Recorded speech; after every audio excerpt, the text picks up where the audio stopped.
سرطان بتبقى عايز تستخبى، وخبيت على ابني إني تعبانة، وكان بالنسبة لي كابوس. حلت الإعلامية الكبيرة لميس الحديدي ضيفة على برنامج منا وفينا، واللي بينتمي إلى نوعية برامج البودكاست والمذاعة عبر قناة المشهد.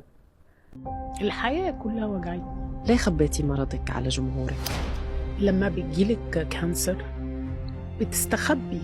كشفت لميس الحديدي خلال برومو البرنامج عن إخفاء إصابتها بمرض السرطان، وقالت: لما بيجيلك السرطان بتبقى عايز تستخبى.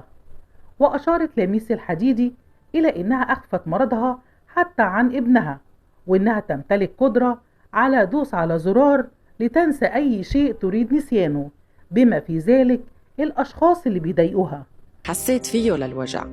دي لحظة كسر ظهري. وعن تجربتها مع المرض، وصفت لميس الحديدي الفترة اللي عرفت فيها إصابتها بالسرطان بأنها كانت كابوس، لكنها تمسكت بالأمل في الشفاء، ووجدت الدعم من أمها وزوجها الإعلامي عمرو أديب، بالإضافة إلى أصدقائها وعائلتها وبعض المقربين منها. وذكرت لميس الحديدي إن أصدقائها كانوا يقومون حفلات خلال جلسات العلاج الكيماوي، وإنها كانت بتسجل حلقات برنامجها مع الأستاذ محمد حسنين هيكل بعد انتهاء هذه الحفلات.